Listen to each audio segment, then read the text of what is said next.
Okay, so dalawang games lang natitira sa eliminations ng PBA Commissioner's Cup. At may isang team na nakasecure ng twice to beat.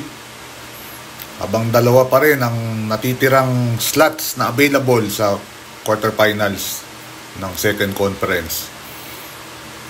So, balikan muna natin ang resulta ng games noong Wednesday. Sa first game, nanalo ang NLEX sa Hong Kong Eastern 94-76. At ang second game, Ginebra 91-87 panalo kontra Meralco Bolts.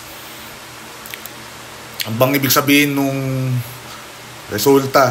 Yung pa rin yung resulta sa tinatakbo ng team standings at sa quarterfinal race. Bale, dahil nanalo ang NLEX ay eliminated na ang San Miguel Beermen dahil makikita nyo sa standings ang NLEX may 6-6 record. Ang mga San Miguel ay 5-7. Dahil 8 teams ang may at least 6 wins at natapos na ang San Miguel sa kanilang elimination round campaign ay the first time since 2015 Commissioner's Cup ay hindi lalaro sa playoffs ang San Miguel Beermen. Pero dahil wala na ang Beermen ay down to 3 teams or let's say 2 teams ang 3 teams pala ang down to 3 teams ang nag-aabol sa quarterfinal race dahil si Rain or Shine 6-5, yun nga NLEX 6-6, Magnolia 5-6. Si Rain or Shine medyo may chance pa silang bumaba sa isang playoff for number 8. Ang Magnolia may game Biyernes sa Phil Sports Arena against Meralco. For Magnolia, must win ulit. Kailangan nilang manalo para mag-force ng playoff for number 8. Kung matalo sila, ay out na sila sa quarterfinals at makukumpleto na ang CAS sa 8-team playoffs. So, paano bang senaryo?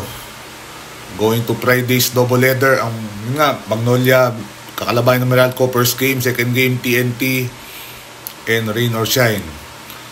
Ito, tingnan natin ang last 4 scenarios na kinompute ng chief statistician ng PBA, si Mr. Pitel Mangonon. Thank you sir for this. At makikita natin na makikita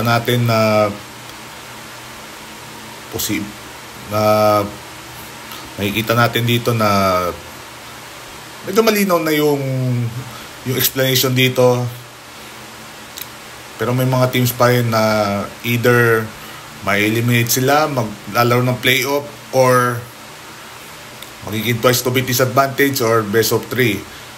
So kung makikita niyo yung scenario, ay sure na ang sigurado na dyan number 1 na si Northport because of their 9-3 record. Ay sa kanila na ang twice to beat advantage, ang unang twice to beat advantage. Bakit kanyo?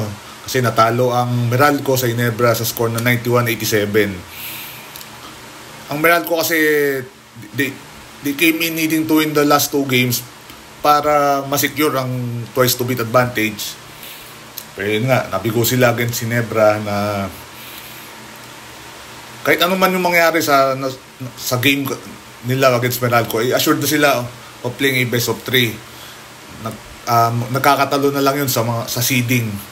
So with Meralco no longer in the hunt for the twice to beat, ay dalawang team na lang ang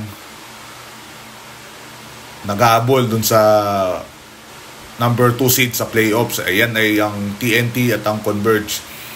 TNT will go into the game against Rain or Shine with an 8-3 record. Ang Converge, tapos na ang elim sila, 8-4. So, paano ba? Pag nanalo bang TNT, anong mangyayari? Well, simple. Pag nanalo TNT, 9-3 to end the elims. They're the number 2 seed sa playoffs. Paano ba kung matalo? Well, dalawa lang pwede mangyari dyan. Kasi kung matalo ang TNT and Meralco goes on to win against Magnolia, ay Ang TNT magiging number 3. They'll play a best of 3 against Rain or Shine. Then si Converge ang number 2. Dahil mataas ang kanyang quotient dun sa 5 teams na mataas ang kanyang quotient dun sa 5 teams na may 8-4 record. Kung nakikita niyo yung computation, ano ba yan? Yan yung quotient na ginagamit to determine yung pag-break ng ties sa standings. So, paano ba kinukuha yan? Well, simple, ililista mo lang yung resulta ng games between sa mga laban featuring doon sa 4 na teams na yan. Kunwari, Converge, TNT. Yung mga laban ni Converge against TNT, Ginebra, Meralco, and same with TNT against those teams. Then i-compute mo yung margin of victory, margin of defeat. At doon na-determine nga na doon sa scenario 2 na si Converge, pag 8-4 silang 5, ay mataas ang kanyang quotient over TNT.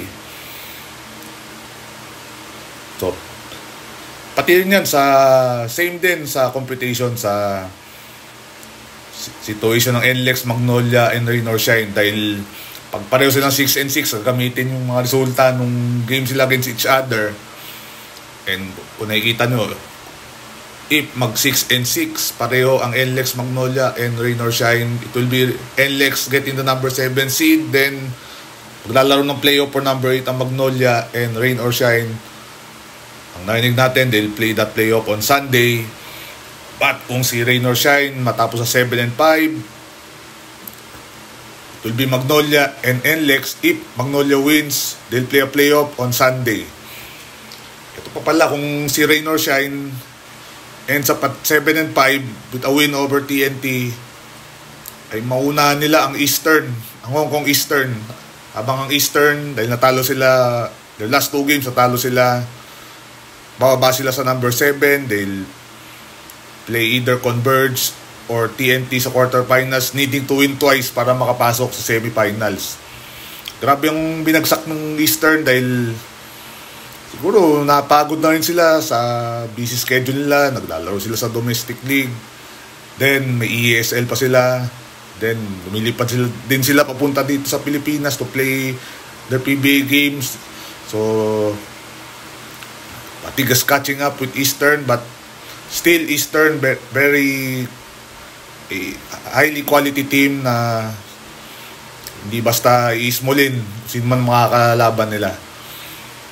So yun nga, again, games Friday to wrap up the elims. First game Meralco, Magnolia, TNT, Rain or Shine. Second game, so abangan natin ang mangyayari sa uling mga laban ng elimination round at malapit na tayo sa playoffs. At after those games, malamang alam na natin yung mga pairing sa playoffs, or we'll have a 1-game playoff on Sunday to determine the number 8 seed and who will face ang top seed na Northport Batang Pier. Okay, so yun na po muna. And kung mabot kayo dito sa dulo nating hindi man to video, parang kasi wala naman akong, ang visual lang natin, standings and scenario. Salamat sa pakikinig and we hope to see you next time.